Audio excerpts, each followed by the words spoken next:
Les amis, ravi de vous retrouver aujourd'hui pour une nouvelle vidéo et aujourd'hui on va analyser la finale de la Ligue des Champions qui a eu lieu hier, victoire du Real Madrid, la 15e Ligue des Champions de l'histoire de la Maison Blanche face au Borussia Dortmund, une victoire 2-0 et j'ai envie de dire, si l'on devait parler du match, que le Real Madrid mérite totalement sa 15e Ligue des Champions. Alors j'ai vu énormément de gens s'insurger sur le style de jeu proposé par les hommes de Carlo Ancelotti. C'est vrai que le navire blanc a tangué en première mi-temps et c'est vrai que globalement on a vu une très très belle finale. On a pour coutume de descendre, de critiquer les finales, de dire qu'elles manquent de spectacle, et à juste titre. C'est vrai qu'à la base les finales ce sont des matchs plutôt tactiques, plutôt fermés, en plus c'est le dernier match de la saison, donc il peut y avoir une certaine usure mentale et psychologique. Mais hier on a assisté à une très belle finale. C'est vrai que le contexte a beaucoup aidé parce que la finale à Wembley, forcément ça rajoute un irrationnel en plus. C'était vraiment une ambiance de finale et c'est vrai qu'on a vu un match plutôt agréable. Je ne vais pas dire un grand match de football, mais globalement, c'était un match très agréable qu'on a eu hier et j'ai envie de dire que le Real mérite totalement sa victoire. Comme je l'ai dit, le style de jeu proposé n'est pas le meilleur des styles, bien sûr, mais c'est un style qui à la fin gagne. Ça me rappelle la phrase de Gary Lineker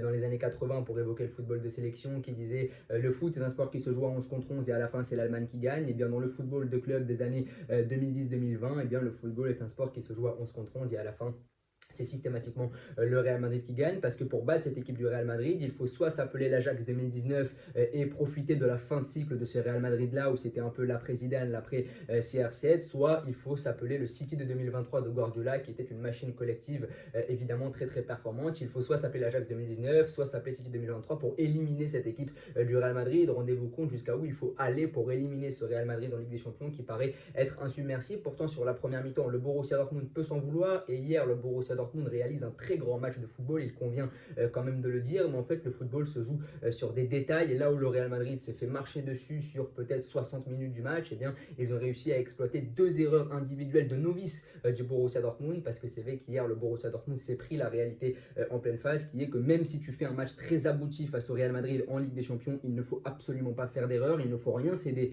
à cette équipe du Real Madrid, et sur deux erreurs, parce que la première c'est une erreur de marquage, il me semble que c'est Füllkrug qui lâche Dani Carvajal qui marque sur tête alors qu'il fait 1m75 et qui vient vraiment battre sur le jeu aérien des mecs comme Hummels, comme Füllkrug, comme Emre Can qui sont des spécialistes du jeu aérien. Et puis derrière une erreur du jeune Madsen qui pourtant faisait un grand match hier, il était vraiment très bon Madsen, mais il aura suffi d'une erreur, voilà, d'un seul, de deux moments d'errance que le Real Madrid a parfaitement su exploiter. D'ailleurs sur le but de Vinicius, dès qu'il contrôle et qu'il arme du gauche, on sait qu'il va marquer parce que cette équipe a une âme de tueur. Évidemment, hier, rien n'est maîtrisé côté Real Madrid. Il faut le dire encore une fois, il y a eu des erreurs d'alignement. Je me rappelle d'un contre où c'est parti en 6 contre 3, où les joueurs du Real Madrid ont oublié de se replier. Donc c'est vrai qu'on avait l'impression que rien n'était maîtrisé. Mais quand tu regardes sur le banc de touche Carlo Ancelotti, tu le vois tellement serein que quand tu es joueur, tu n'as pas envie de t'affoler. Et c'est ça aussi, c'est la sérénité que va dégager ton coach à un moment où le navire tangue. Hier, le navire a tangué, pardon.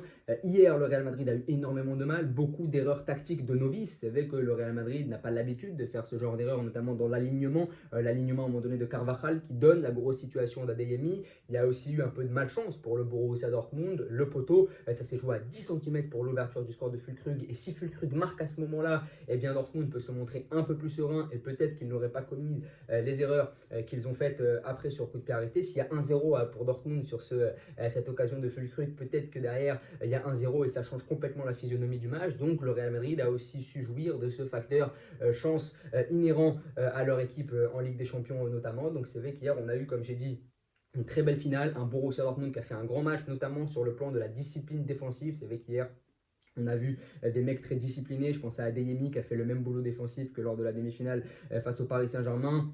Je pense à des mecs comme Schlotterbeck et Hummels qui ont été extrêmement solides. Je pense à Ryerson qui, même s'il a été pris évidemment par Vinicius, parce que ce dernier est supersonique, et bien globalement je trouve qu'il a bien réussi à gérer son duel. C'est vrai qu'on lui prédisait l'enfer à l'international norvégien. Au final je trouve qu'il a plutôt bien canalisé Vinicius. J'ai trouvé qu'Emre Can aussi se baladait au milieu de terrain parce qu'il y avait une grosse absence de pressing du Real Madrid. Rien n'était coordonné, rien n'était vraiment travaillé côté Real Madrid hier. C'est encore une fois sur cette irrationnel, sur cette efficacité que le Real Madrid a su s'en tirer. Il y a eu le facteur chance, il y a aussi eu le facteur Thibaut Courtois qui a été très serein aussi, mais globalement j'ai trouvé que ce Real Madrid avait fait le plus mauvais match de sa saison saison dans le jeu et paradoxalement c'est le match que tu vas gagner qui est le plus important de ta saison puisqu'il te permet de remporter la 15e Ligue des Champions. Donc le Real Madrid, pas un grand match. Le Borussia Dortmund a peut-être fait le plus grand match de sa saison parce que c'est très paradoxal quand vous regardez les deux équipes cette saison. Le Real a fait son pire match de sa saison et Dortmund a fait le meilleur match de sa saison, le match le plus abouti d'un point de vue défensif parce que le Borussia Dortmund a de nombreux errements défensifs, notamment en championnat. Et bien hier c'était très solide et paradoxalement c'est le Real qui dans son pire match de la saison va battre le meilleur Borussia Dortmund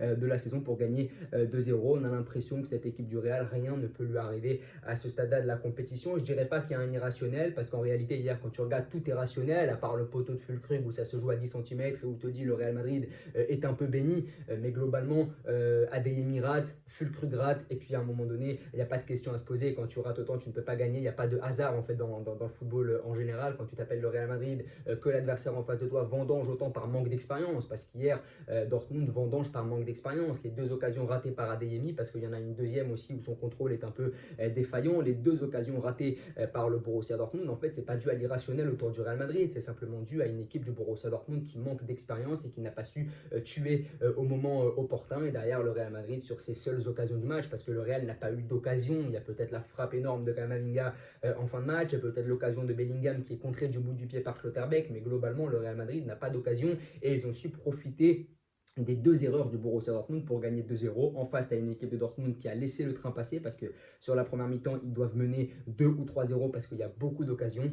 Une équipe du Borussia Dortmund très disciplinée avec des joueurs quand même qui se sont éteints au fur et à mesure du match. Je pense à un Sancho qui s'est globalement éteint. Je pense à un Madsen qui, après son erreur, forcément, n'était plus du tout disponible sur le plan émotionnel et psychologique. Mais globalement, il y a des joueurs qui ont fait leur match. Kobel, sur la deuxième mi-temps, quand le Real a commencé à avoir beaucoup plus d'occasions, c'était lui qui a gardé le but inviolé. C'est vrai que Hummels aussi a fait un grand match et c'était peut-être le dernier match de la carrière de Mats Hummels au Borussia Dortmund. Mais c'est vrai que globalement, il y a des mecs qui ont su tenir la baraque, mais sur deux errements défensifs, sur deux petites erreurs, là où n'importe quelle équipe n'aurait pas pu en profiter. Le Real Madrid, lui, sait en profiter et s'est gagné au final. Carlo Ancelotti, bien sûr, très serein, parce que quand tu as un coach comme ça sur le banc de touche, tu ne peux qu'être serein.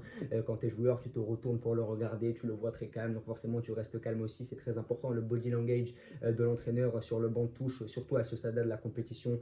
Un Real Madrid qui a su laisser passer la tempête. C'est ça aussi le truc avec le Real, c'est que sur la première mi-temps, ils ont su laisser passer la tempête pour revenir un peu plus serein sur la deuxième mi-temps. Comme je l'ai dit, pas un grand match du Real, mais un Real qui a su gagner la 15e Ligue des Champions. Mais c'est vrai que le Borussia Dortmund peut avoir énormément de regrets et surtout Karim Adeyemi. En tout cas, n'hésitez pas à me donner vos tops, vos flops, ce que vous avez pensé de cette finale. Est-ce que vous pensez qu'il y a un irrationnel autour du Real Madrid? Moi, je pense qu'il n'y a pas d'irrationnel autour du Real. C'est simplement qu'hier, le Borussia Dortmund n'a pas réussi à marquer ses occasions au moment opportun et le Real a parfaitement su profiter des erreurs de novice du Borussia Dortmund sur la deuxième mi-temps. Et finalement, rien n'est vraiment irrationnel. C'est simplement un Real qui, certes, ne maîtrise pas grand-chose tactiquement, mais qui maîtrise parfaitement ses émotions. Et c'est ça qui est très important au football aujourd'hui, c'est l'aspect mental. Aujourd'hui, l'aspect tactique est assez rudimentaire. Quand on regarde, il n'y a plus vraiment de grands stratèges au football aujourd'hui. C'est vraiment l'aspect mental. Et ça, le Real Madrid l'exploite parfaitement. Et c'est toujours très impressionnant à voir. En tout cas, belle finale. Finale très agréable hier. Pas un grand match de football, mais une finale plutôt agréable. J'ai été surpris par la performance de Dortmund que j'ai trouvé très discipliné, très rigoureux. Mais au final, deux erreurs auront eu raison des hommes d'Edin Terzic. En tout cas, n'hésitez pas à vous abonner, à liker et à partager. Merci beaucoup.